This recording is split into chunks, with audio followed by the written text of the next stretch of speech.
Hello every one. നമ്മുടെ chapter 1 ആയിട്ടുള്ള nature, objective and scope of audit വെച്ചിട്ടാണ് auditing start ചെയ്യാൻ പോകുന്നത്. വളരെ ബേസ് മുതൽ തന്നെ ആയിരിക്കും ഞാൻ പറയുന്നുണ്ടാവുക. പിന്നെ എക്സാം ഓറിയൻറ്റഡ് ആണ്. ഒരുപാട് ഇൻ ഡീറ്റെയിൽ ആയിട്ട് പറയാനുള്ള സമയമൊന്നുമില്ല, പക്ഷെ എന്നാലും നമ്മൾ എക്സാമിന് ആവശ്യമുള്ള രീതിയിൽ പറയും. ഈ ചാപ്റ്ററിൽ മെയിനായിട്ട് SA-200 ആണ് നമുക്ക് പഠിക്കാനുള്ളത്. SA-200 overall objective of an independent auditor and the conduct of an audit in accordance with standards of auditing. അതാണ് SA-200. അപ്പം ഇതിൽ നമ്മൾ ഓഡിറ്റിംഗ് എപ്പോഴും പഠിക്കുമ്പോൾ നമ്മൾ മനസ്സിലാക്കേണ്ട ഒരു കാര്യം എന്താണെന്ന് വെച്ചാൽ, നമ്മൾ ഓഡിറ്ററാണ്. ഹോൾ ഓഡിറ്റിങ്ങിൽ നമ്മൾ ഓഡിറ്ററുടെ ഒരു പെർസ്പെക്റ്റീവിൽ നിന്ന് ചിന്തിക്കണം. ഇപ്പം ഫൈനാൻഷ്യൽ സ്റ്റേറ്റ്മെൻറ്റ് പ്രിപ്പയർ ചെയ്യുന്നതും പ്രസൻറ്റ് ചെയ്യുന്നതും അതൊക്കെ മാനേജ്മെൻറ്റാണ്. അത് ശരിയാണോ നോക്കലാണ് നമ്മളെ പരിപാടി. ഫസ്റ്റ് നമുക്ക് ഓഡിറ്റിങ്ങിൻ്റെ ഡെഫിനിഷൻ വെച്ച് തുടങ്ങാം. ഓഡിറ്റിംഗ് എന്ന് പറയുമ്പോൾ എന്താണ്? ഇൻഡിപെൻഡൻറ്റ് എക്സാമിനേഷനാണ്. ഇൻഡിപെൻഡൻറ്റ് എക്സാമിനേഷൻ എന്ന് പറയുമ്പോൾ എന്താണ്? ഒരു ഭാഗം നിൽക്കാതെ എക്സാമിൻ ചെയ്യുക. അതാണ് നമ്മളെ പരിപാടി. എന്തിനെ കുറിച്ചാണ്? ഫൈനാൻഷ്യൽ ഇൻഫർമേഷനെ കുറിച്ച്. ഫൈനാൻഷ്യൽ ഇൻഫർമേഷനാണ്, ഫൈനാൻഷ്യൽ സ്റ്റേറ്റ്മെൻ്റ് അല്ല. എന്താ ഫൈനാൻഷ്യൽ സ്റ്റേറ്റ്മെൻറ്റും ഫൈനാൻഷ്യൽ ഇൻഫർമേഷനും തമ്മിലുള്ള ഡിഫറൻസ്? ഫൈനാൻഷ്യൽ ഇൻഫർമേഷൻ എന്ന് പറയുമ്പം സ്റ്റേറ്റ്മെൻറ്റ്സ് നമുക്കറിയാം, profit and loss, balance sheet, ഇങ്ങനെയൊക്കെയുള്ള കാര്യങ്ങൾ. എന്നാൽ ഫൈനാൻഷ്യൽ ഇൻഫർമേഷൻ എന്ന് പറയുമ്പോൾ അതിൻ്റെ കൂടെ വൗച്ചേഴ്സ്, ബിൽസ്, അതുപോലെ ലെഡ്ജേഴ്സ്, ജേർണൽസ്, അങ്ങനത്തെ കാര്യങ്ങളൊക്കെ ഫൈനാൻഷ്യൽ ഇൻഫർമേഷനിൽ വരും. അപ്പം എന്താണ് auditing? Audit is an independent examination of financial information of any entity. ഏത് എൻറ്റിറ്റി ആവാം, പ്രോഫിറ്റ് ഓറിയൻറ്റഡ് ഓർ നോട്ട്. പ്രോഫിറ്റിന് വർക്ക് ചെയ്യണതോ അല്ലെങ്കിൽ NPO, നോൺ പ്രോഫിറ്റ് ഓർഗനൈസേഷൻ ആയാലും കുഴപ്പമില്ല. അതിനൊക്കെ ഇൻഡിപെൻഡൻ്റ് ആയിട്ട് എക്സാമിൻ ചെയ്യുക. പിന്നെ അതിൻ്റെ സൈസോ ലീഗൽ ഫോമോ ഒന്നും നോക്കുന്നില്ല. എങ്ങനത്തെ എൻറ്റിറ്റി ആയാലും കുഴപ്പമില്ല. എങ്ങനത്തെയൊക്കെ ആവും, profit oriented or not, irrespective of it size or legal form. നമ്മൾ ആ എക്സാമിനേഷൻ കണ്ടക്ട് ചെയ്യുന്നത് എന്തിനാണ്? ഒപ്പീനിയൻ എക്സ്പ്രസ് ചെയ്യാൻ വേണ്ടിയിട്ട്. അപ്പം ഒപ്പീനിയൻ എക്സ്പ്രസ് ചെയ്യാൻ വേണ്ടിയിട്ട് ഇൻഡിപെൻഡൻ്റ് ആയിട്ട് എക്സാമിൻ ചെയ്യുകയാണ്. എന്തിനെ? ഫൈനാൻഷ്യൽ ഇൻഫർമേഷന്. എന്തിൻ്റെ ഫൈനാൻഷ്യൽ ഇൻഫർമേഷന്? എനി എൻറ്റിറ്റി, ഏത് എൻറ്റിറ്റിയുടെ ചെയ്താലും അത് ഓഡിറ്റിംഗ് തന്നെയാണ്. അപ്പോൾ of any entity whether profit oriented or not, irrespective of it size or legal form. ആ എക്സാമിനേഷൻ നമ്മൾ എന്തിനാണ് കണ്ടക്ട് ചെയ്യുന്നത് നമ്മൾ പറഞ്ഞു, എന്തിനാണ്? ഒപ്പീനിയൻ എക്സ്പ്രസ് ചെയ്യാൻ. അപ്പോൾ ഇത് ഇമ്പോർട്ടൻ്റ് ആണ്, അത് നമ്മൾ പഠിച്ചു വെക്കണം. നെക്സ്റ്റ് നമ്മൾ പഠിക്കുന്നത് what is objectives of auditing. What are objectives of audit? രണ്ട് കാര്യങ്ങളാണ്. സിമ്പിളായിട്ട് പറയുകയാണെന്നുണ്ടെങ്കിൽ, നമ്മൾ ഓഡിറ്റ് ചെയ്യുമ്പോൾ നമ്മുടെ ഒബ്ജക്റ്റീവ് എന്താണെന്നാണല്ലോ. രണ്ട് കാര്യങ്ങൾ. ഒന്ന്, നമുക്കൊരു റീസണബിൾ അഷ്വറൻസ് കിട്ടണം. റീസണബിൾ അഷ്വറൻസ് എന്ന് പറയുമ്പോൾ എന്താണ്? അത്യാവശ്യം നല്ല രീതിയിലുള്ള ഒരു ഉറപ്പ് കിട്ടുക. എന്ത്? ആ ഫൈനാൻഷ്യൽ സ്റ്റേറ്റ്മെൻറ്റ് അതിൽ കാര്യമായിട്ട് തെറ്റുകളൊന്നുമില്ല എന്നുള്ളത്. അത് മാത്രമല്ല, അതിന് ശേഷം നമുക്കൊരു ഒപ്പീനിയൻ എക്സ്പ്രസ് ചെയ്യാൻ പറ്റണം. ഫൈനാൻഷ്യൽ സ്റ്റേറ്റ്മെൻറ്റ് പ്രിപ്പയർ ചെയ്യേണ്ട ഒരു രീതിയുണ്ട്, ഒരു ഫ്രെയിം വർക്ക് ഉണ്ട്. അതിനാണ് AFRF എന്ന് പറയുക, applicable financial reporting frame work. Applicable financial reporting frame work എന്താണ്? ഒരു ഫ്രെയിം വർക്കാണ് for the preparation and presentation of financial information. Law and regulation പറഞ്ഞിട്ടുള്ളൊരു ഫ്രെയിം വർക്കാണ്. അത് പ്രകാരം ആണോ ഇത് ഉണ്ടാക്കിയിട്ടുള്ളത് എന്നുള്ളത് ഇതിനെക്കുറിച്ചൊരു ഒപ്പീനിയന് പറയാനും പറ്റണം. അപ്പോൾ അതാണ് ഒന്നാമത്തെ ഒബ്ജക്റ്റീവ് എന്ന് പറയുന്നത്. ഒന്നാമത്തെ ഒബ്ജക്റ്റീവ് മെയിനായിട്ട് എന്താണ്? നമുക്ക് നല്ലൊരു ഉറപ്പ് കിട്ടണം. നല്ല ഉറപ്പിന് എന്താ പറയുക? റീസണബിൾ അഷ്വറൻസ് എന്ന് പറയാം. നല്ലൊരു ഉറപ്പ് കിട്ടണം. ഫിനാൻഷ്യൽ സ്റ്റേറ്റ്മെൻറ്റിൽ അധികം തെറ്റുകളൊന്നുമില്ല, കാര്യമായിട്ട് തെറ്റുകളൊന്നുമില്ല എന്നുള്ളത്. അത് കിട്ടിയിട്ട് നമുക്കൊരു ഒപ്പീനിയൻ എക്സ്പ്രസ് ചെയ്യാനും പറ്റണം. എന്ത് ഒപ്പീനിയനാണ് എക്സ്പ്രസ് ചെയ്യാൻ പറ്റേണ്ടത്? ഫൈനാൻഷ്യൽ സ്റ്റേറ്റ്മെൻറ്റ്സ് AFRF പ്രകാരമാണ് ഉണ്ടാക്കിയിട്ടുള്ളത് എന്നുള്ളതിനെ കുറിച്ചിട്ട്.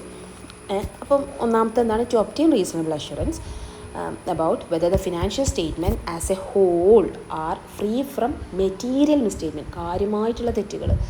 എങ്ങനെയൊക്കെ തെറ്റുകൾ വരാൻ പറ്റും? മാനേജ്മെൻറ്റ് മനഃപൂർവ്വം കള്ളത്തരം കാണിക്കും. ചിലപ്പോൾ പൈസയൊക്കെ കിട്ടാൻ വേണ്ടിയിട്ട്, അവിടുന്ന് കുറച്ച് പൈസ അടിച്ചു മാറ്റാൻ വേണ്ടിയിട്ട്. അതാണ് ഫ്രോഡ് അല്ലെങ്കിൽ എറർ. അറിയാതെയും തെറ്റ് പറ്റൂലേ? മനുഷ്യന്മാരാണല്ലോ, അവരാണ് പ്രിപ്പയർ ചെയ്യുന്നത്, പ്രസൻറ്റ് ചെയ്യുന്നത്. അപ്പോൾ അവരുടെ അറിയാതെയും തെറ്റ് പറ്റും. അപ്പം ഇങ്ങനത്തേന്നൊക്കെ നമ്മുടെ ഫൈനാൻഷ്യൽ സ്റ്റേറ്റ്മെൻറ്റ് ഫ്രീ ആണ്, അതായത് അതൊന്നും ഇല്ല എന്നുള്ളതിനെ കുറിച്ചൊരു റീസണബിൾ അഷ്വറൻസ് കിട്ടണം. എന്നിട്ട് നമ്മൾ ഓഡിറ്റർ നമ്മളെ സഹായിക്കണം, എന്തിന്? ഒരു ഒപ്പീനിയൻ എക്സ്പ്രസ് ചെയ്യാൻ പറ്റണം. Financial statements are prepared in all material aspects in accordance with AFRF, applicable financial reporting framework. AFRF എന്ന് എഴുതാൻ പറ്റില്ല കേട്ടോ ആൻസറിൽ. ആപ്ലിക്കബിൾ ഫൈനാൻഷ്യൽ റിപ്പോർട്ടിംഗ് ഫ്രെയിംവർക്ക് എന്ന് തന്നെ എഴുതണം. രണ്ടാമത്തെ എന്താണ്, നമ്മൾ ഈ ഒപ്പീനിയൻ എക്സ്പ്രസ് ചെയ്യുന്നത് നമ്മൾ റിപ്പോർട്ട് ചെയ്യണം, കമ്മ്യൂണിക്കേറ്റ് ചെയ്യണം. എന്തെങ്കിലും ഇതുണ്ടെങ്കിൽ നമ്മൾ റിപ്പോർട്ട് ചെയ്യുക. അപ്പോൾ to report and communicate. Report എന്തിനാണ് റിപ്പോർട്ട് ചെയ്യേണ്ടത്? To report on the financial statements. ആ ഫൈനാൻഷ്യൽ സ്റ്റേറ്റ്മെൻറ്റ്സിനെ കുറിച്ചിട്ട് നമ്മൾ എന്ത് ചെയ്യുക? റിപ്പോർട്ട് ചെയ്യുക. ഫൈനാൻഷ്യൽ സ്റ്റേറ്റ്മെൻറ്റിലല്ല കേട്ടോ, റിപ്പോർട്ട് ഓൺ ഫൈനാൻഷ്യൽ സ്റ്റേറ്റ്മെൻറ്റാണ്. ഫൈനാൻഷ്യൽ സ്റ്റേറ്റ്മെൻറ്റിനെ കുറിച്ചിട്ട് നമ്മൾ റിപ്പോർട്ട് ചെയ്യുക. ആൻഡ് കമ്മ്യൂണിക്കേറ്റ് ചെയ്യണം. എന്തെങ്കിലും കാര്യങ്ങൾ അതായത് നമുക്കതിൻ്റെ കാര്യങ്ങളൊക്കെ കമ്മ്യൂണിക്കേറ്റ് ചെയ്യണം. ആസ് റിക്വയേർഡ് ബൈ SA എന്ന് പറയാം, അല്ലെങ്കിൽ in accordance with standards on auditing, അല്ലെങ്കിൽ സ്റ്റാൻഡേർഡ്സ് ഓൺ ഓഡിറ്റിംഗ് ആവശ്യമുള്ള രീതിയിൽ നമ്മൾ കമ്മ്യൂണിക്കേറ്റ് ചെയ്യുക. അപ്പോൾ 2 കാര്യങ്ങളാണ് ഒബ്ജക്റ്റീവ്സ്. മെയിൻ വളരെ ഇമ്പോർട്ടൻ്റ് ആയിട്ടുള്ള കാര്യങ്ങളാണ്. To obtain reasonable assurance about whether the financial statement as a whole are free from material misstatement, whether due to എങ്ങനെയൊക്കെ വരാം, fraud or error, and thereby enabling auditor to express an opinion on whether the financial statements are in accordance with AFRF. പിന്നെ to report and communicate. Report ചെയ്യുന്നത് എന്താണ്? On financial statement and communicate as required by SA. പിന്നെ അതുപോലെ നമ്മൾ ഇതിൽ കുറച്ച് important ആയിട്ടുള്ളൊരു കാര്യമാണ് എന്താണ് റീസണബിൾ അഷ്വറൻസ്. നമ്മൾ പറഞ്ഞു നല്ല രീതിയിലുള്ളൊരു ഉറപ്പ്. കംപ്ലീറ്റ് അഷ്വറൻസ് നമുക്ക് പ്രൊവൈഡ് ചെയ്യാൻ കഴിയുമോ? നമ്മൾ ഓഡിറ്റേഴ്സാണ്, നമുക്ക് പ്രൊവൈഡ് ചെയ്യാൻ കഴിയില്ല. കാരണം അത് നമ്മളെ വർക്കല്ല, മാനേജ്മെൻറ്റ് ചെയ്തിട്ടുള്ള വർക്കാണ്. നമ്മളെ വർക്കാണെങ്കിലല്ലേ കംപ്ലീറ്റ് ആയിട്ട് നമുക്കിത് ഫുള്ള് ശരിയാണെന്ന് പറയാൻ പറ്റുള്ളൂ. അല്ലെങ്കിൽ ഒരു കമ്പനിയിൽ 3-4 ട്രാൻസാക്ഷൻ നടന്നിട്ടുണ്ടെങ്കിൽ നമുക്ക് full from end to end നമുക്ക് നോക്കിയിട്ട് അതിന് ഉറപ്പ് കൊടുക്കാൻ പറ്റും. അങ്ങനെയൊന്നും അല്ലല്ലോ ഒരു കമ്പനിയിൽ ഉണ്ടാവുക. ഒരുപാട് thousands and thousands of transactions ഉണ്ടാവും. അപ്പോൾ അതൊന്നും നമുക്ക് പോയിട്ട് ഫുള്ള് ചെക്ക് ചെയ്തിട്ട് ഒരു ഉറപ്പ് കൊടുക്കാൻ പറ്റില്ല. അപ്പോൾ what is reasonable assurance? Reasonable assurance is a high level of assurance. എന്തല്ല, not an absolute assurance or a guarantee, or not an absolute assurance nor a guarantee എന്ന് പറയാം. ഒരു ഗ്യാരണ്ടി അല്ല, അല്ലെങ്കിൽ അബ്സല്യൂട്ടായിട്ടുള്ള അഷ്വറൻസ് അല്ല. കാരണം അത് നമുക്ക് പ്രൊവൈഡ് ചെയ്യാൻ കഴിയൂല, നമ്മളെ വർക്കല്ല. അപ്പം ഇത് ചെറിയൊരു കാര്യമാണെങ്കിലും നമുക്ക് എക്സാമിന് ചോദിക്കാറുണ്ട് വാട്ട് ഈസ് റീസണബിൾ അഷ്വറൻസ് എന്നുള്ളതിനെ കുറിച്ചിട്ടൊരു ഇത്.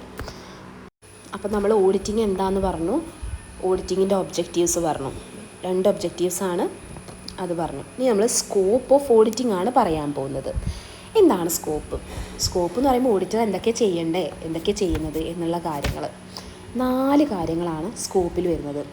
1, coverage of all aspects of എൻറ്റിറ്റിയുടെ എല്ലാ കാര്യങ്ങളും കവർ ചെയ്യുക. എല്ലാതും പറ്റുമോ? എല്ലാതും കഴിയൂല. All aspects of entity relevant to the financial statements being audited. ആ ഫൈനാൻഷ്യൽ സ്റ്റേറ്റ്മെൻറ്റുമായി റിലേറ്റ് ചെയ്തിട്ടുള്ള എല്ലാ കാര്യങ്ങളും കവർ ചെയ്യുക. അതാണ് ഒന്നാമത്തത്, coverage of all aspects of entity relevant to the financial statements being audited. രണ്ടാമത്തെ എന്താണ്? ഫൈനാൻഷ്യൽ ഇൻഫർമേഷൻ ഉണ്ടല്ലോ, അതിൻ്റെ റിലയബിലിറ്റി ആൻഡ് സഫിഷ്യൻസി. അത് നമ്മളെ സ്കോപ്പിൽ വിടുന്ന കാര്യമാണ്. റിലയബിൾ ആണോ, അതായത് വിശ്വസിക്കാൻ പറ്റുന്നതാണോ, സഫിഷ്യൻ്റ് ആണോ, അത്യാവശ്യം ഇത്ര കാര്യങ്ങൾ ഇതിനെ പറ്റി അറിഞ്ഞാൽ മതിയോ എന്നുള്ളതൊക്കെ തീരുമാനിക്കുന്നത് നമ്മളാണ്. അപ്പം reliability and sufficiency of financial information. മൂന്നാമത്തത് very important, proper disclosure of financial information. Financial ഇൻഫർമേഷനെ കുറിച്ചിട്ട് ഡിസ്ക്ലോസ് ചെയ്യേണ്ട കാര്യങ്ങളൊക്കെ മാനേജ്മെൻറ്റ് ചെയ്തിട്ടുണ്ടോ എന്നുള്ളത് നമ്മൾ നോക്കണം. അത് സ്കോപ്പ് എന്നില്ല, അത് പറയുമ്പോൾ നമ്മൾ ചെയ്യണം എന്നല്ല, അത് അവർ ചെയ്തിട്ടുണ്ടോ എന്ന് ഓഡിറ്റർ നോക്കണം എന്നാട്ടോ. പിന്നെ expression of N opinion on financial statements. ആ ഫൈനാൻഷ്യൽ സ്റ്റേറ്റ്മെൻറ്റിന് നമ്മൾ എന്ത് ചെയ്യുക, ഒപ്പീനിയൻ എക്സ്പ്രസ് ചെയ്യണം എന്ന് പറഞ്ഞല്ലോ, അതും സ്കോപ്പിൽ പെട്ടതാണ്. അതും നമ്മൾ ചെയ്യേണ്ട കാര്യമാണ്. ഓഡിറ്റർ ആണെങ്കിൽ നമ്മൾ ഈ 4 കാര്യങ്ങൾ ചെയ്യണം. കവറേജ്, എന്താ കവർ ചെയ്യേണ്ടത്? Of all aspects of entity. എല്ലാ ആസ്പെക്ട്സും കഴിയുമോ? ഇല്ല. All aspects of entity relevant to the financial statement being audited. രണ്ടാമത്തെ എന്താണ്? Reliability and sufficiency of financial information. അതായത് ഓഡിറ്റ് എവിഡൻസിൻ്റെയും അങ്ങനത്തെ ഒക്കെ കാര്യങ്ങളൊക്കെ, അതിൻ്റെയൊക്കെ റിലയബിലിറ്റി സഫിഷ്യൻസി. മൂന്നാമത്തെ എന്താണ്? Proper disclosure. ഓഡിറ്റർ ചെക്ക് ചെയ്യണം എന്ത്, മാനേജ്മെൻറ്റ് ഡിസ്ക്ലോസ് ചെയ്യേണ്ട കാര്യങ്ങളൊക്കെ ഡിസ്ക്ലോസ് ചെയ്തിട്ടുണ്ടോ, ഫൈനാൻഷ്യൽ ഇൻഫർമേഷന് പ്രോപ്പറായിട്ട് ഡിസ്ക്ലോസ് ചെയ്തിട്ടുണ്ടോ. നാലാമത്തെ എന്താണ്? Expression of opinion on financial statements. ഇനി 4 കാര്യങ്ങൾ അതിൽ പെടാത്തതുണ്ട്. ഓഡിറ്റർ എന്ത് ചെയ്യാൻ, ഓഡിറ്റിംഗ് എന്ന് പറയുമ്പോൾ ഒരു ഇൻവെസ്റ്റിഗേഷൻ അല്ല. അപ്പോൾ അതൊന്നും നമ്മൾ ചെയ്യേണ്ട ആവശ്യമില്ല. പിന്നെ ഈ ഡോക്യുമെൻസിൻ്റെ ഒത്തൻറ്റിക്കേഷൻ, അതായത് അതിലൊരു എക്സ്പേർട്ട് ആവേണ്ട ആവശ്യമില്ല. നമുക്ക് നോക്കിയിട്ട് ഓക്കെ ആണോ ഇതാകും, അല്ലാണ്ട് അത് ഭയങ്കര എക്സ്പേർട്ടായിട്ട് അതിൻ്റെ ഒത്തൻറ്റിക്കേഷനൊന്നും നടത്തേണ്ട കാര്യം നമുക്കില്ല. പിന്നെ ഈ ഒരു നമ്മുടെ സ്കോപ്പിൻ്റെ പുറത്തുള്ള കാര്യങ്ങൾ, duties outside the scope and competence of auditor, scope of competence of auditor, അതൊന്നും നമ്മൾ ചെയ്യേണ്ട. നമ്മളെ സ്കോപ്പിലുള്ള കാര്യങ്ങൾ ചെയ്താൽ മതി, അതിൻ്റെ പുറത്തുള്ള കാര്യങ്ങൾ ചെയ്യേണ്ട. പ്രത്യേകിച്ച് എടുത്ത് പറയേണ്ട കാര്യമൊന്നുമില്ല, പക്ഷെ എന്നാലും പറഞ്ഞു എന്നുള്ളൂ. സ്കോപ്പിൽ പെടാത്ത എന്താണെന്ന് പറയുമ്പോൾ സ്കോപ്പിൽ പെട്ടത് മാത്രം ചെയ്താൽ മതി, പെടാത്തത് നമ്മൾ നോക്കണ്ട എന്നുള്ളത്. പിന്നെ preparation and presentation of financial സ്റ്റേറ്റ്മെൻറ്റിൻ്റെ റെസ്പോൺസിബിലിറ്റി, അത് നമ്മളെ സ്കോപ്പിലുള്ളതല്ല. കാരണം അത് ആരുടെ റെസ്പോൺസിബിലിറ്റിയാണ്? മാനേജ്മെൻറ്റിൻ്റെ റെസ്പോൺസിബിലിറ്റിയാണ്.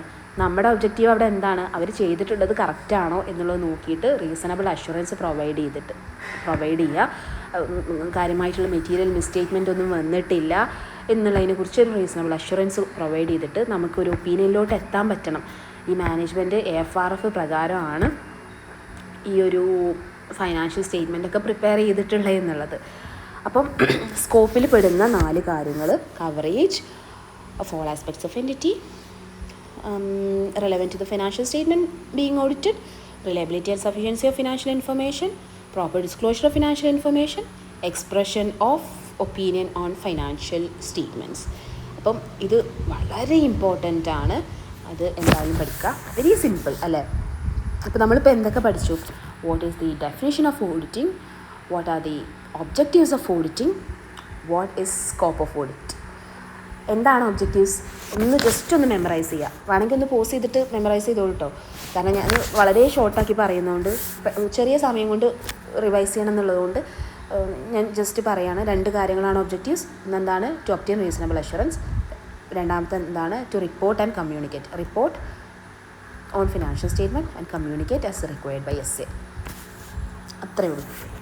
അപ്പോൾ ഇതാണ് ഇപ്പോൾ ഇതുവരെ പഠിച്ചിട്ടുള്ള കാര്യങ്ങൾ. നെക്സ്റ്റ് നമ്മൾ പറയുന്നത് ഇൻഹറൻറ്റ് ലിമിറ്റേഷൻസ് ഓഫ് ഓഡിറ്റിംഗ്. അതിൽ ഒന്നാമത്തത് nature of financial reporting. Financial സ്റ്റേറ്റ്മെൻറ്റിൻ്റെ ഫൈനാൻഷ്യൽ റിപ്പോർട്ടിംഗ് ഉണ്ടല്ലോ, ആ റിപ്പോർട്ടിങ്ങിൻ്റെ നേച്ചറാണ് ഒന്നാമത്തെ ലിമിറ്റേഷൻ. എന്താണ് ഇൻഹറൻറ്റ് ലിമിറ്റേഷൻ എന്ന് പറയുന്നത്? ഓഡിറ്റിംഗ് നമുക്ക് കംപ്ലീറ്റ് ആയിട്ടൊരു ഉറപ്പല്ല. ഓഡിറ്റിംഗ് എന്ന് പറയുന്നത് അതിൻ്റെ റിസ്ക് 0 അല്ല. ഓഡിറ്റിങ്ങിലും കുറച്ച് തെറ്റുകളൊക്കെ വരും. അത് ഫൈനാൻഷ്യൽ റിപ്പോർട്ടിങ്ങിൻ്റെ നേച്ചർ കാരണമാണ്. ഒരു കാരണം അതാണ്. നെക്സ്റ്റ് നേച്ചർ ഓഫ് ഓഡിറ്റ് പ്രൊസീജിയേഴ്സാണ്. ബാക്കിയുള്ളതൊക്കെ നമുക്ക് അപ്പോൾ പഠിക്കാം. 1-2 നേച്ചർ, ഒന്ന് ഫൈനാൻഷ്യൽ റിപ്പോർട്ടിങ്ങിൻ്റെ, 2 ഓഡിറ്റിങ്ങിൻ്റെ, ഓഡിറ്റ് പ്രൊസീജിയേഴ്സിൻ്റെ. അപ്പോൾ ഒന്നാമത്തെ നേച്ചർ ഓഫ് ഫൈനാൻഷ്യൽ റിപ്പോർട്ടിംഗ്, അത് നമ്മൾ പഠിക്കണം. അതിൽ വളരെ സിമ്പിളായിട്ട് എന്താണിതെന്ന് ചോദിക്കുമ്പോൾ ജസ്റ്റ് ഇപ്പോൾ നമുക്ക് വളരെ സിമ്പിളായിട്ട് വേറെ പലതും ചോദിക്കുമ്പോൾ ഒരു ചോദ്യമാണെന്നുണ്ടെങ്കിൽ, ഒരു ആൻസർ എഴുതുകയാണെന്നുണ്ടെങ്കിൽ നമുക്ക് ഇങ്ങനെ എഴുതിയാൽ മതി. ഫൈനാൻഷ്യൽ സ്റ്റേറ്റ്മെൻറ്റ്സ് പ്രിപ്പയർ ചെയ്യുന്ന ആരാണ്? മാനേജ്മെൻറ്റാണ്. അവരുടെ ജഡ്ജ്മെൻ്റ് ഉണ്ട്. അവർ യൂസ് ചെയ്യുന്ന ജഡ്ജ്മെൻറ്റ് ആൻഡ് എസ്റ്റിമേറ്റ്സ്, അങ്ങനത്തെ കാര്യങ്ങൾ വെച്ചിട്ടാണ് ഈ ഫൈനാൻഷ്യൽ സ്റ്റേറ്റ്മെൻറ്റ് പ്രിപ്പയർ ചെയ്യുന്നത്. അപ്പോൾ അതിൽ പല തെറ്റുകളും വരുമല്ലോ. അങ്ങനെ ഇനി കുറച്ചുകൂടെ ഇലാബറേറ്റ് ചെയ്ത് പറയുകയാണെന്നുണ്ടെങ്കിൽ, financial statements are prepared by management. Preparation involves judgements and estimates.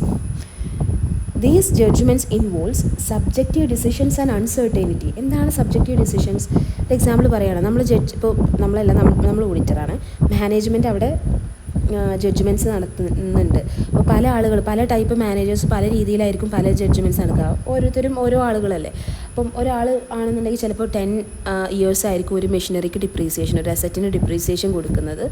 അപ്പം വേറൊരാൾ 12 years. അപ്പോൾ പല ആളുകളും പല രീതിയിലാണ്. അപ്പോൾ അതാണ് സബ്ജക്റ്റീവ് ഡിസിഷൻസ് ഉണ്ട് എന്തിൽ? ഈ ജഡ്ജ്മെൻറ്റ്സ് ഇൻവോൾവ് സബ്ജക്റ്റീവ് ഡിസിഷൻസും ആൻഡ് അൺസർട്ടനിറ്റി. ചിലപ്പോൾ 10 വർഷം കൊടുത്തിട്ടുണ്ടാവും, പക്ഷേ 2 വർഷം ആയപ്പോഴത്തേനും മെഷീനറി കേടായി പോകും. ഈ പ്രൊവിഷനിലും ഡിപ്രീസിയേഷനിലൊക്കെ ഇങ്ങനത്തെ പല മാറ്റങ്ങളും വരും. അപ്പോൾ ഈ അൺസർട്ടനിറ്റി എന്താണ്? Because of some future events everything cannot be predicted with certainty. അതുകൊണ്ട് തന്നെ therefore auditor cannot provide absolute assurance.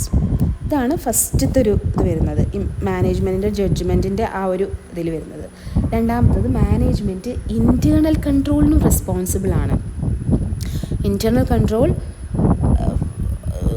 അത് ആ കമ്പനിയിൽ നല്ല രീതിയിൽ നടത്തിക്കൊണ്ട് പോകേണ്ട ആളുകൾ മാനേജ്മെൻറ്റാണ്.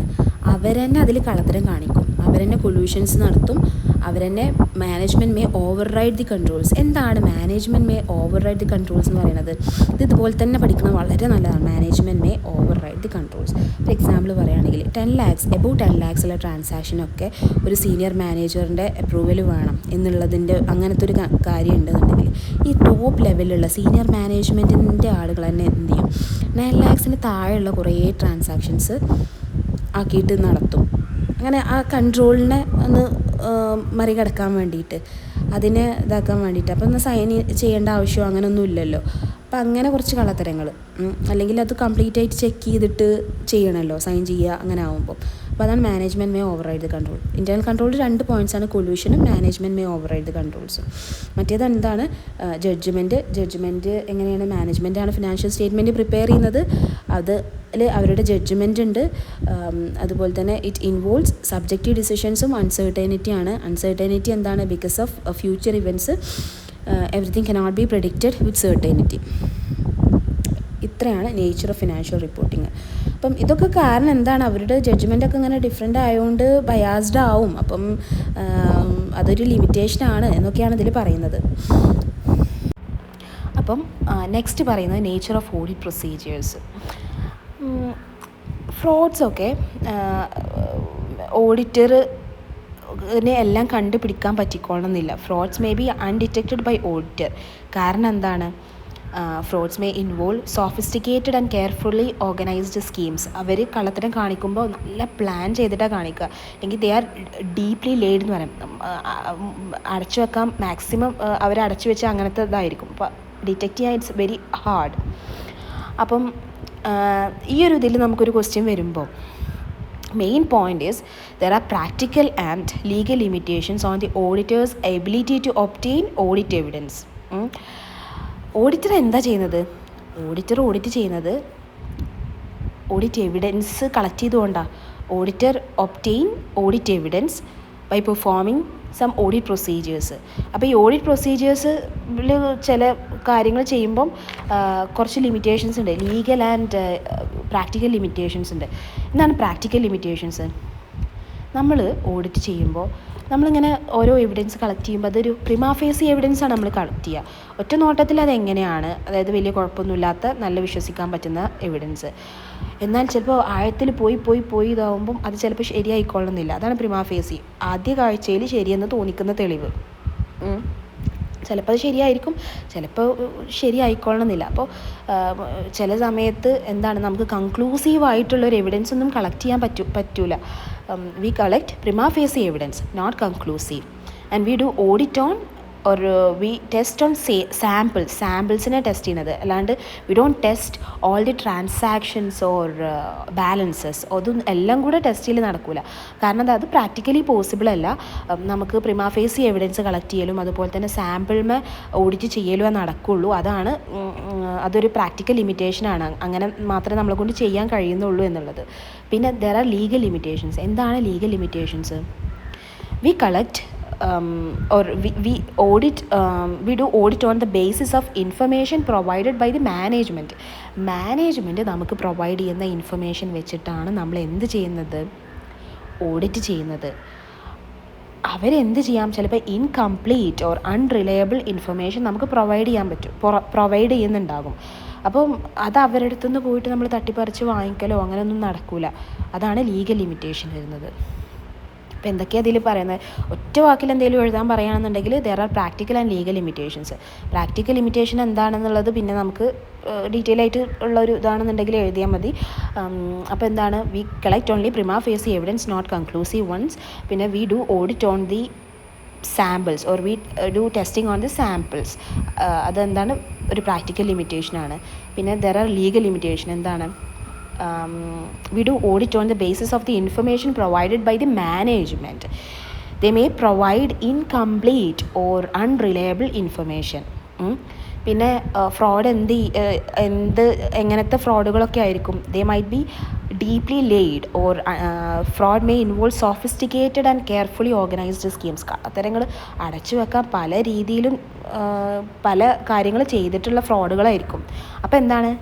Fruits may be undetected by the auditor detect ചെയ്യാതെ പോവും. കാരണം അത്രയും കള്ളത്തരം കാണിച്ചു വെച്ചാൽ അതാണ് പറയുന്നത്. പിന്നെ അപ്പോൾ അതുകൊണ്ടൊക്കെ തന്നെ നമുക്ക് എന്താണ് റീസണബിൾ അഷ്വറൻസേ പ്രൊവൈഡ് ചെയ്യാൻ കഴിയുള്ളൂ, നോട്ട് എ ഗ്യാരൻറ്റി. കാരണം എന്താ, ഇവർ പ്രൊവൈഡ് ചെയ്യുന്ന ഈ ഇൻഫർമേഷനും, അതായത് ചിലപ്പോൾ ഇൻകംപ്ലീറ്റ് ഓർ അൺറിലയബിൾ ആയിട്ടുള്ള ഈ ഇൻഫർമേഷൻ വെച്ചിട്ടല്ലേ നമ്മൾ അഷ്വറൻസ് കൊടുക്കുന്നത്.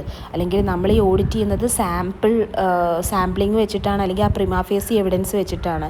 പിന്നെ ഇവർ കുറേ കള്ളത്തരങ്ങൾ ഡീപ്ലി ലെയ്ഡ് ആയിട്ടുള്ള, അല്ലെങ്കിൽ സോഫിസ്റ്റിക്കേറ്റഡ് ഓർ കെയർഫുള്ളി ഓർഗനൈസ്ഡ് ആയിട്ടുള്ള സ്കീംസിലൂടെ ഫ്രോഡുകൾ നടത്തിയിട്ടുണ്ടാവും. അത് ഓഡിറ്റർ എന്തായി പോകും, auditor may be frauds may be undetected by the auditor. അപ്പോൾ നമുക്ക് റീസണബിൾ അഷ്വറൻസേ പ്രൊവൈഡ് ചെയ്യാൻ കഴിയുള്ളൂ, നമ്മൾക്ക് ഒരിക്കലും ഗ്യാരണ്ടി ഒന്നും പ്രൊവൈഡ് ചെയ്യാൻ കഴിയില്ല. ഫസ്റ്റ് പോയിന്റ് എന്തായിരുന്നു, nature of financial reporting. Second one is nature of audit procedures. Nature of financial റിപ്പോർട്ടിംഗിൽ നമ്മൾ എന്തൊക്കെയാണ് പറഞ്ഞത്, financial statements are prepared by the management. Preparation involves judgement and estimates. ഈ ജഡ്ജ്മെൻറ്റ് എന്താണ്, ജഡ്ജ്മെൻറ്റ് ഇൻവോൾവ്സ് സബ്ജക്റ്റീവ് ഡിസിഷൻസും uncertainty വരാൻ കാരണം എന്താണ്, because future events cannot be predicted with certainty. അപ്പം അതുകൊണ്ടൊക്കെ തന്നെ auditor cannot obtain absolute assurance. അത് മാത്രമല്ല, management is responsible four internal control. അതിലും കൊലൂഷൻസും വരാം. Management may override the internal controls. ഇനി തേർഡ് വൺ എന്താണ്, audit is not an investigation. What is investigation? Investigation എന്ന് പറയുമ്പം നമുക്ക് ക്രിറ്റിക്കൽ ആൻഡ് സ്പെസിഫിക് എക്സാമിനേഷനാണ്. 100% ഒക്കെ നമുക്ക് പോയിട്ട് നോക്കുക. നമ്മൾ പറഞ്ഞു, നമ്മൾ പ്രിമാഫേസി എവിഡൻസ് ആണ് കളക്ട് ചെയ്യാമെന്ന് പറഞ്ഞു, അത് ഒരു പ്രാക്ടിക്കൽ ലിമിറ്റേഷനാണ്. ഇൻവെസ്റ്റിഗേഷൻ ആണ് എന്നുണ്ടെങ്കിൽ കൺക്ലൂസീവ് ഇൻഫർമേഷൻ കളക്ട് ചെയ്യേണ്ടി വരും, അല്ലെ, കൺക്ലൂസീവ് എവിഡൻസ് കളക്ട് ചെയ്യേണ്ടി വരും, എന്നാലേ ഉറപ്പിച്ച് പറയാൻ പറ്റുള്ളൂ. പിന്നെ അതുപോലെ ഒരു മുൻധാരണ ഉണ്ടാവും, ഇവിടെ കള്ളത്തരം ഉണ്ടാവും എന്നുള്ളത്. There are preconceived notions or there is preconceived notion there. അപ്പം ക്രിറ്റിക്കൽ ആൻഡ് സ്പെസിഫിക് എക്സാമിനേഷൻ ഉണ്ടാവും ഇൻവെസ്റ്റിഗേഷൻ ആണെങ്കിൽ. Based on conclusive evidence or information ആണ് നമ്മൾ ഇൻവെസ്റ്റിഗേഷൻ നടത്തുന്നത്. And there is preconceived notion, ഒരു മുൻധാരണ ഉണ്ടാവും, അങ്ങനെ കള്ളത്തരങ്ങൾ. അത് ഇൻവെസ്റ്റിഗേഷനെ കുറിച്ച് ചോദിക്കുമ്പോഴാണ് നമ്മൾക്ക് അങ്ങനത്തെ ഒരു രീതിയിലൊരു ക്വസ്റ്റ്യൻ വരുമ്പോൾ, അതുമായി റിലേറ്റ് ചെയ്തിട്ട് വരുമ്പോഴാണ് നമുക്ക് അങ്ങനെ എഴുതേണ്ടുള്ളൂ. അപ്പോൾ നമ്മൾ ഇൻഹറൻറ്റ് ലിമിറ്റേഷൻ്റെ ഒരു ക്വസ്റ്റ്യനിൽ നമ്മൾ എഴുതുകയാണെന്നുണ്ടെങ്കിൽ, ഒരു ആൻസർ ചെയ്യുകയാണെന്നുണ്ടെങ്കിൽ നമ്മൾ ജസ്റ്റ് ഇങ്ങനെ പറഞ്ഞാൽ മതി, ഓഡിറ്റ് എന്ന് പറയുന്നത് ഒരു ഒഫീഷ്യൽ ഇൻവെസ്റ്റിഗേഷൻ അല്ല. പിന്നെ അതുകൊണ്ട് തന്നെ ഓഡിറ്റർക്ക് അബ്സല്യൂട്ട് അഷ്വറൻസ് ഒന്നും ഒബ്റ്റെയിൻ ചെയ്യാൻ കഴിയില്ല. അതായത് financial statements are free from material misstatement due to frauds or error. പിന്നെ എന്താണ് ഇൻവെസ്റ്റിഗേഷൻ എന്ന് പറയുമ്പോൾ ക്രിറ്റിക്കൽ ആൻഡ് സ്പെസിഫിക് എക്സാമിനേഷനാണ് based on conclusive information or conclusive evidence ആണ് നമ്മൾ എന്ത് ചെയ്യുന്നത്, ഇൻവെസ്റ്റിഗേഷൻ നടത്തുന്നത്. പിന്നെ there is preconceived notion, ഒരു മുൻധാരണ ഉണ്ട് കള്ളത്തരം ഉണ്ടാവും എന്നുള്ളത്. നെക്സ്റ്റ് വരുന്നത് timeliness of financial reporting and decrease in relevance of information over time. അതായത് നമുക്ക് ഒത്തിരി സമയമൊന്നും കിട്ടൂല, പെട്ടെന്ന്, അതായത് ഒരു പറഞ്ഞ സമയത്തിൻ്റെ ഉള്ളിൽ ഈ സംഗതികളൊക്കെ തീർക്കണം. അപ്പം എന്ന് വെച്ച് നമ്മൾ എന്ത് ചെയ്യാൻ പറ്റൂല, ഓൾട്ടർനേറ്റീവ് ഇല്ലെങ്കിൽ ഇപ്പം നമ്മൾ ടൈമില്ല, കുറേ കോസ്റ്റ്ലിയാണ്, ഡിഫിക്കൽട്ടാന്ന് പറഞ്ഞിട്ട് ഒരു ഓഡിറ്റ് പ്രൊസീജിയറിനെ ഒമിറ്റ് ചെയ്യാനൊന്നും പറ്റൂല. ഓൾട്ടർനേറ്റീവ് ഉണ്ടെങ്കിൽ അത് പെർഫോം ചെയ്യണം എന്നാണ് പറയുന്നത്. അപ്പം അങ്ങനെ, അപ്പോൾ there should be a balance. There is a balance to be struck between reliability of information and cost. അപ്പം നമ്മൾ എന്ത് ചെയ്യണം, ഇപ്പം ഒരു എക്സാമ്പിൾ പറയുകയാണെന്നുണ്ടെങ്കിൽ ഒരു കമ്പനിയിൽ 10 lakhs സെയിൽസ് ട്രാൻസാക്ഷൻ ഉണ്ട്. ഓഡിറ്റിന് 2 വഴിയുണ്ട്. എല്ലാ 10 lakh ട്രാൻസാക്ഷനും പരിശോധിക്കുക. അത് വളരെ റിലയബിളാണ്, പക്ഷേ വളരെ കോസ്റ്റ്ലിയാണ്, നല്ല ടൈമും വേണം. എന്നാൽ സാമ്പിൾ മാത്രം പരിശോധിച്ചാൽ കുറച്ച് കോസ്റ്റ്, കുറച്ച് ടൈം എങ്കിലും റീസണബിൾ അഷ്വറൻസ് ലഭിക്കും. അതുകൊണ്ട് തന്നെ ആണ് 100% വെരിഫിക്കേഷൻ ചെയ്യാത്തത്. കോസ്റ്റും റിലയബിലിറ്റിയും തമ്മിലൊരു ബാലൻസ് വെച്ചിട്ട് അങ്ങനെ നോക്കണം. ഒഴിവാക്കാനും പറ്റില്ല, അങ്ങനെ ചെയ്യണം എന്നാണ് പറയുന്നത്. അപ്പോൾ നമ്മൾ എന്തൊക്കെ പറഞ്ഞു, nature of financial reporting, nature of audit procedures, audit is not an investigation, പിന്നെ timeliness of financial reporting and decrease in relevance of information over time. അതിലിപ്പോൾ ഇപ്പം നമ്മൾ ലാസ്റ്റ് പറഞ്ഞില്ല, relevance of information and its value tends to diminish over time, and there is a balance to be struck between reliability of information and its cost. പിന്നെ പറയുന്നത് future events എന്ന് പറയുന്നത് unpredictable ആണ്. അപ്പം ഫ്യൂച്ചർ ഇവൻറ്റ്സ് അല്ലെങ്കിൽ conditions എൻറ്റിറ്റീനെ ഭയങ്കര മോശമായിട്ട് ബാധിക്കാൻ ചാൻസ് ഉണ്ട്. Adverse events may seriously affect ability of an entity to continue its business. ചിലപ്പോൾ കോവിഡൊക്കെ വന്നപ്പോൾ ഒത്തിരി നമ്മൾ ഫ്യൂച്ചർ ഇവൻറ്റ്സ് നമ്മൾ അൺപ്രഡിക്റ്റ് ചെയ്യാൻ പറ്റാത്തൊരു സംഗതിയായിരുന്നു. അപ്പോൾ ഇത് വന്നപ്പോൾ ഒരു ബിസിനസ്സിനെ കണ്ടിന്യൂ ചെയ്യാൻ പോലും പറ്റുന്നില്ലായിരുന്നു. അപ്പം അങ്ങനെയൊക്കെ വന്നാൽ നമ്മളിപ്പോൾ ചെയ്ത ഓഡിറ്റും അതും ഇതൊക്കെ ചിലപ്പോൾ അത് ഒരു കമ്പനി നല്ല രീതിയിൽ പോവുകയാണ് എന്നൊക്കെ പറഞ്ഞ് നമ്മൾ ഒപ്പീനിയൻ കൊടുത്ത് അത് വെറുതെ ആയി പോകും. കാരണം എന്താണെന്ന് വെച്ചാൽ അതൊരു സത്യമല്ലല്ലോ. കാരണം കോവിഡ് വന്നു ഒക്കെ ആകെ പാളിപ്പോയി. അപ്പോൾ ഇങ്ങനെയൊക്കെയാണ് ഫ്യൂച്ചർ ഇവൻറ്റ്സിൽ വരുന്നത്. ഫ്യൂച്ചർ ഇവൻറ്റ്സ് എന്താണ്? അൺപ്രഡിക്റ്റബിൾ ആണ്. ഫ്യൂച്ചർ ഇവൻറ്റ്സ് എന്ന് പറയുമ്പോൾ അല്ലെങ്കിൽ ഫ്യൂച്ചർ കണ്ടീഷൻസ് എന്ന് പറയുമ്പോൾ അത് എൻറ്റിറ്റീനെ അഡ്വേഴ്സ്ലി എഫക്റ്റ് ചെയ്യും. ഈ അഡ്വേഴ്സ് ഇവൻറ്റ്സ് ചിലപ്പോൾ അതിൻ്റെ ഗോയിങ് കൺസേണിനെ വരെ ബാധിക്കുമെന്നാണ് പറയുന്നത്. ഇനി നെക്സ്റ്റ് പറയുന്നത് ഇത് SA 200 ഭാഗമൊന്നുമല്ല. ഓഡിറ്റിങ്ങും പിന്നെ പല വേറെ സബ്ജക്ട്സും ടോപ്പിക്സും തമ്മിൽ ബന്ധമുണ്ട് എന്നാണ്. ഒന്നാമത്തത് ഓഡിറ്റിംഗ് ആൻഡ് അക്കൗണ്ടിങ്. ഓഡിറ്റിങ്ങും അക്കൗണ്ടിങ്ങും തമ്മിൽ ബന്ധമുണ്ടോ? ഉണ്ട്. നമ്മൾ തന്നെയല്ലേ ഈ ഫിനാൻഷ്യൽ സ്റ്റേറ്റ്മെൻറ്റ് അല്ലെങ്കിൽ ഫൈനാൻഷ്യൽ ഇൻഫർമേഷൻ എന്നുള്ളതൊക്കെ പറയുന്നത്. അപ്പോൾ auditing reviews the financial statements which are nothing but A result of overall accounting process. അതായത് ഓഡിറ്റിങ്ങിൽ റിവ്യൂ ചെയ്യുന്നത് ഫൈനാൻഷ്യൽ സ്റ്റേറ്റ്മെൻറ്റ്സ് ആണ്. ഫൈനാൻഷ്യൽ സ്റ്റേറ്റ്മെൻറ്റ്സ് എന്ന് പറഞ്ഞാൽ ഒന്നുമല്ല, എന്താണ്? അക്കൗണ്ടിങ് പ്രോസസ്സിൻ്റെ ഒരു റിസൾട്ടാണെന്നാണ് പറയുന്നത്. ഓഡിറ്റിംഗ് ആൻഡ് ലോ നമ്മളെന്താണെന്ന് വെച്ചാൽ ഈ സബ്ജക്ട്സൊക്കെ നമ്മളെ CA ഇൻ്ററിലോ നമ്മുടെ CPTയിലോ ഒക്കെ നമ്മൾ പഠിക്കുന്ന ഫൗണ്ടേഷനിലോ ഒക്കെ നമ്മൾ പഠിക്കുന്ന കാര്യങ്ങളാണ്. അപ്പോൾ ഓഡിറ്റിംഗ് ആൻഡ് ഓഡിറ്റിങ്ങും ലോയും തമ്മിൽ ബന്ധമുണ്ടോ? ഉണ്ട്. ഓഡിറ്റർക്ക് എന്ത് ആയാലും ബിസിനസ് ലോസിനെ കുറിച്ചിട്ട് നല്ലൊരു ഐഡിയ വേണം, നല്ലൊരു നോളജ് വേണം. എൻറ്റിറ്റീനെ അഫക്റ്റ് ചെയ്യുന്ന ബിസിനസ് ലോസിനെ കുറിച്ചിട്ട് നല്ലൊരു നോളജ് വേണം ഓഡിറ്റർക്ക്. Auditing and economics. ഓഡിറ്റർ എപ്പോഴും എന്താവണം? Auditor is expected to be familiar with overall economic environment of the client. ആ ക്ലയൻറ്റിൻ്റെ ഓവറോൾ എക്കണോമിക് എൻവയോൺമെൻറ്റ് എങ്ങനെയാണ് എന്നതിനെ കുറിച്ചിട്ട് നല്ലൊരു ഫെമിലിയാരിറ്റി ആർക്ക് വേണം? ഓഡിറ്റർക്ക് വേണം. Auditing and behavioural science. Human ബിഹേവിയറിനെ കുറിച്ച് ഓഡിറ്റർക്ക് നോളജ് വേണം. എന്തിനാണത്? എസെൻഷ്യലാണ് for an auditor to effectively discharge his duties. കാരണം കള്ളത്തരം കാണിക്കുന്നുണ്ടോ എന്നൊക്കെ ഒന്ന് മനസ്സിലാവണമെങ്കിൽ എന്തുവേണം? ഹ്യൂമൻ ബിഹേവിയറിനെ കുറിച്ചിട്ടൊരു നോളജ് വേണം. അത് എസെൻഷ്യലാണെന്നാണ് പറയുന്നത്. Auditing and statistics and mathematics. എന്താ? നമുക്ക് സിമ്പിളാണ്. നമ്മളെ സാമ്പിളിങ്ങൊക്കെ ഈ സ്റ്റാറ്റിസ്റ്റിക്സൊക്കെ വെച്ചിട്ടാണ്. Auditor is also expected to have the knowledge of statistical sampling for meaning conclusion and mathematics for verification of inventories verify ചെയ്യാൻ മാത്തമാറ്റിക്സും വേണം. അതുപോലെ തന്നെ സ്റ്റാറ്റിസ്റ്റിക്കൽ സാമ്പിളിങ്ങിനെ കുറിച്ചിട്ട് നല്ലൊരു നോളജ് വേണം കൺക്ലൂഷൻക്ക് എത്താൻ വേണ്ടിയിട്ട്. പിന്നെ auditing and data processing. EDP auditing in it self is developing as A discipline in it self. ഇന്നത്തെ കാലത്ത് കമ്പനിയിലെ അക്കൗണ്ടിങ്ങൊക്കെ കമ്പ്യൂട്ടറൈസ്ഡ് ആണല്ലോ. Sales, purchase, payroll, inventory, banking ഇതെല്ലാം കമ്പ്യൂട്ടർ സിസ്റ്റം അല്ലെങ്കിൽ സോഫ്റ്റ്വെയർ ഉപയോഗിച്ചാണ് പ്രോസസ്സ് ചെയ്യുന്നത്. അപ്പോൾ അതുകൊണ്ട് തന്നെ ഓഡിറ്റിംഗ് ചെയ്യുമ്പോൾ ഓഡിറ്ററിന് ഈ അക്കൗണ്ടിങ് ബുക്സ് മാത്രമല്ല, ഈ ഡാറ്റ എങ്ങനെ കമ്പ്യൂട്ടറിൽ പ്രോസസ്സ് ചെയ്യുന്നത്, എന്തെല്ലാം കൺട്രോൾസ് അതിലുണ്ട്, സോഫ്റ്റ്വെയർ റിലയബിൾ ആണോ എന്നതൊക്കെ പരിശോധിക്കണം. EDP ഓഡിറ്റിംഗ് എന്ന് പറയുമ്പോൾ എന്താണ്? കമ്പ്യൂട്ടറൈസ്ഡ് അക്കൗണ്ടിങ് സിസ്റ്റം എന്നാണ് പറയുന്നത്. ഇലക്ട്രോണിക് ഡാറ്റ പ്രോസസ്സിംഗ് അല്ലെങ്കിൽ കമ്പ്യൂട്ടറൈസ്ഡ് അക്കൗണ്ടിങ് സിസ്റ്റം ഇതാണ് നമ്മൾ പറയുന്നത്. നമ്മൾ IT നമുക്ക് CA ഇൻ്ററിൽ സെക്കൻഡ് ഗ്രൂപ്പിൽ പണ്ട് ഉണ്ടായിട്ടുണ്ടായിരുന്നല്ലോ. പിന്നെ auditing and financial management. Auditor is expected to have knowledge about various financial techniques such as working capital management, funds flow, ratio analysis, capital budgeting et cetera. ഇതിനെക്കുറിച്ചൊക്കെ ഓഡിറ്ററിന് എന്ത് വേണം? നല്ലൊരു നോളജ് വേണമെന്നാണ് പറയുന്നത്. ഓഡിറ്റിംഗ് ആൻഡ് പ്രൊഡക്ഷൻ, അതായത് കോസ്റ്റിംഗ്. ഒരു നല്ലൊരു ഓഡിറ്റർ എന്ന് പറയുമ്പം അവർക്ക് എന്ത് മനസ്സിലാവും? Understand the client and his business function such as production, cost, system and marketing. ഇതൊക്കെ അറിഞ്ഞാലുള്ളൂ നല്ല വൃത്തിക്ക് ഓഡിറ്റിംഗ് ചെയ്യാൻ പറ്റുക. അല്ലെങ്കിൽ ഇവരെന്തൊക്കെയോ ചെയ്തു വെച്ചത് അത് നോക്കാൻ കഴിയണ്ടേ? നോക്കാൻ അറിയണമെങ്കിൽ ഇതൊക്കെ അറിയണം എന്നാണ് പറയുന്നത്. അക്കൗണ്ടിങ് എന്ന് പറയുമ്പോൾ എന്താണ്?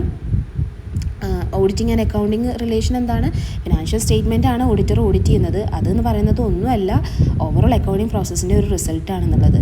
പിന്നെ ഓഡിറ്റർക്ക് എൻറ്റിറ്റീനെ എഫക്റ്റ് ചെയ്യുന്ന ബിസിനസ് ലോസിനെ കുറിച്ച് നല്ല നോളജ് വേണം.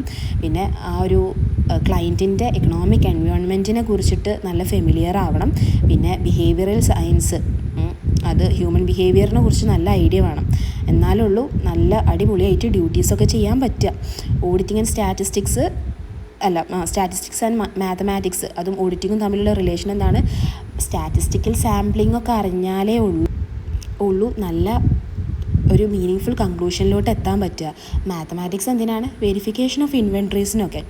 ഓഡിറ്റിംഗ് ആൻഡ് ഡാറ്റ പ്രോസസ്സിങ്, ഇപ്പോൾ കമ്പ്യൂട്ടറൈസ്ഡ് ആണ് മൊത്തം. ബുക്സ് മാത്രം അറിഞ്ഞാൽ പോരാ, കമ്പ്യൂട്ടറൈസ്ഡ് ആയിട്ടുള്ളത് അറിഞ്ഞാലേ ഉള്ളൂ അത് കൺട്രോളൊക്കെ അടിപൊളിയാണോ, ചെയ്തതൊക്കെ ശരിയാണോ, റിലയബിൾ ആണോ എന്നൊക്കെ നോക്കാൻ കഴിയുള്ളൂ. ഫൈനാൻഷ്യൽ മാനേജ്മെൻറ്റ്, അതെന്താണ്? നമുക്ക് FM-ലുള്ള ചാപ്റ്റേഴ്സൊക്കെ cost of capital, working capital management, funds flow, ratio analysis, capital budgeting, ഇതൊക്കെ അറിയണം.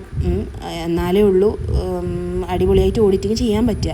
പിന്നെ എന്താണ്? പ്രൊഡക്ഷനെ കുറിച്ച് അറിയണം. എന്നാലാണ് കോസ്റ്റ് സിസ്റ്റവും മാർക്കറ്റിങ്ങും പ്രൊഡക്ഷനും ഇങ്ങനത്തെ ഒക്കെ അറിഞ്ഞാലേ ഉള്ളൂ എഫക്റ്റീവായിട്ട് ഓഡിറ്റ് ക്യാരി ഔട്ട് ചെയ്യാൻ പറ്റുക.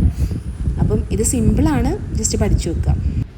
നമ്മൾ ടോട്ടലായിട്ട് എന്തൊക്കെയാണ് പറഞ്ഞത്? SA 200-ൽ നമ്മൾ ഒബ്ജക്റ്റീവ്സ് പറഞ്ഞു, ആദ്യം ഡെഫിനിഷൻ പറഞ്ഞു, ഒബ്ജക്റ്റീവ്സ് പറഞ്ഞു, പിന്നെ സ്കോപ്പ് പറഞ്ഞു, ലിമിറ്റേഷൻസ് പറഞ്ഞു, പിന്നെ നമ്മൾ ഇപ്പം ഓഡിറ്റിങ്ങും പിന്നെ അതർ സബ്ജക്ട്സും തമ്മിലുള്ള റിലേഷൻ അതും പറഞ്ഞു. ഇനി നമ്മൾ നെക്സ്റ്റ് പറയാൻ പോകുന്നത് ബെനഫിറ്റ്സ് ഓഫ് ഓഡിറ്റിംഗ് ആണ്. വെരി സിമ്പിളാണ്, ജസ്റ്റ് അറിഞ്ഞു വെക്കുക. സിമ്പിളായിട്ടുള്ള രീതിയിൽ പഠിച്ചാൽ മതി. എക്സാമിന് വളരെ റെയറായിട്ടൊക്കെ ചോദിക്കാറുള്ളൂ. ബെനഫിറ്റ്സിൽ ഒന്നാമത്തെ പോയിന്റ് പറയുന്നത് provide high quality of information. Audit ചെയ്തിട്ടുള്ള ഫൈനാൻഷ്യൽ സ്റ്റേറ്റ്മെൻ്റ് ആണെന്നുണ്ടെങ്കിൽ അതിൻ്റെ ക്വാളിറ്റി കൂടും. അതുപോലെ തന്നെ യൂസേഴ്സിൻ്റെ കോൺഫിഡൻസ് കൂടും. ആ ഫൈനാൻഷ്യൽ സ്റ്റേറ്റ്മെൻറ്റ് കാണുമ്പോൾ അതിൻ്റെ ഷെയർ ഹോൾഡേഴ്സ് അല്ലെങ്കിൽ അതിൽ ഇൻവെസ്റ്റ് ചെയ്യാൻ താല്പര്യപ്പെടുന്ന ആളുകൾ, അതുപോലെ ലെൻഡേഴ്സ്, ഇവരൊക്കെ എന്ത് ചെയ്യും? അതൊരു നല്ല അടിപൊളിയായിട്ട് തോന്നും. ഹൈ ക്വാളിറ്റി ആണ് അതിന് ഫീൽ ചെയ്യാം. Audited accounts provide high quality information, അല്ലെങ്കിൽ സിമ്പിളായിട്ട് പറയാനുണ്ടെങ്കിൽ it provides high quality of information. രണ്ടാമത്തത് പറയുകയാണെന്നുണ്ടെങ്കിൽ financial information will be more reliability കൂടും. High quality, reliable. മൂന്നാമത്തത് മോറൽ ചെക്ക് ഓൺ എംപ്ലോയീസ്.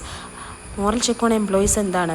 അതിന് ഫ്രോഡ് ഒക്കെ പേടിച്ചിട്ട് ആളുകൾ ചെയ്യൂല. ഓഡിറ്റ് ചെയ്യുന്ന ഒരു കമ്പനിയാണെന്നുണ്ടെങ്കിൽ അവിടുത്തെ എംപ്ലോയീസിന് അതൊരു മോറൽ ചെക്കാണ്. കാരണം അവർ പേടിച്ചിട്ട് ഫ്രോഡൊക്കെ പിടിച്ചു പോയാൽ നാണക്കേടല്ലേ എന്ന് വിചാരിച്ചിട്ട് അവർ എന്ത് ചെയ്യൂല, ഒന്നും ചെയ്യൂല. അപ്പോൾ മോറൽ ചെക്ക് ഓൺ എംപ്ലോയീസ്.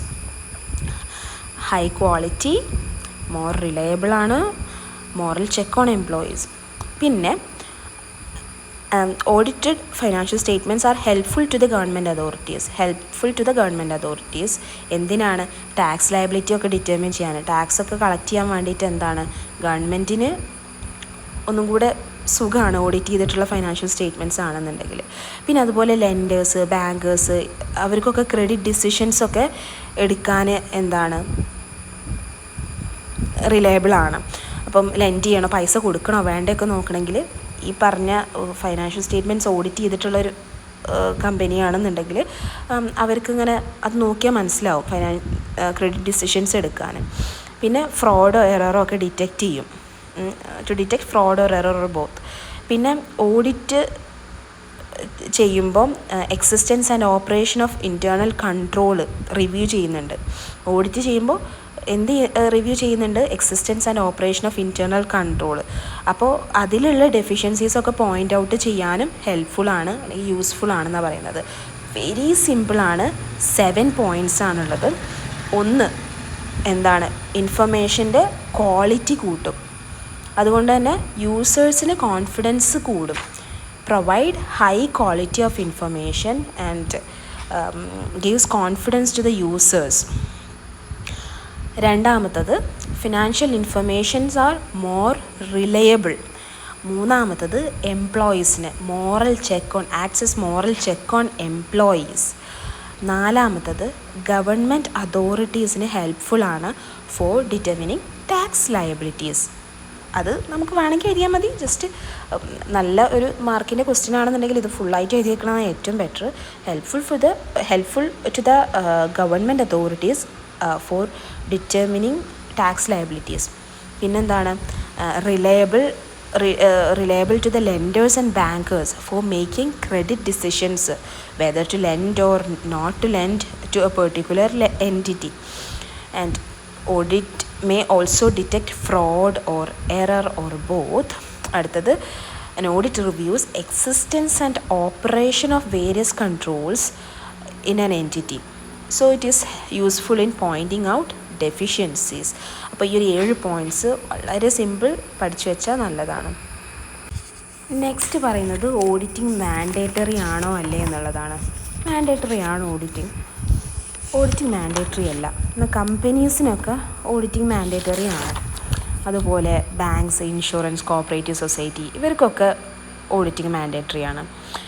പിന്നെ അതുപോലെ ഇപ്പം നമ്മുടെ സ്റ്റഡി മെറ്റീരിയലിൽ പറയുന്നുണ്ട് ഗ്രാൻഡ് അസിസ്റ്റൻസ് ഒക്കെ കിട്ടണമെങ്കിൽ സ്കൂൾസൊക്കെ എന്ത് ചെയ്യും, ഓഡിറ്റ് ചെയ്യും.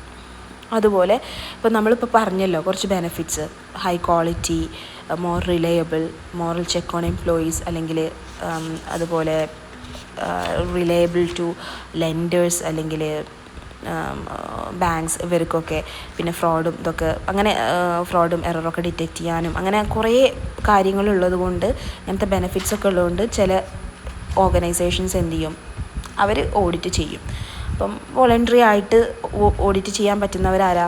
Partnership firm, sole proprietorship, HUF ഇവരൊക്കെ വോളണ്ടറി ആയിട്ട് ചെയ്താൽ മതി. അപ്പം next, who appoints an auditor. ഓഡിറ്ററിനെ അപ്പോയിൻറ്റ് ചെയ്യുന്നത് ഓണേഴ്സാണ്. ഇപ്പോൾ കമ്പനിയുടെ കേസൊക്കെ ആണെന്നുണ്ടെങ്കിൽ കമ്പനിയുടെ ഓണേഴ്സ് ആരാണ്? ഷെയർ ഹോൾഡേഴ്സാണ്.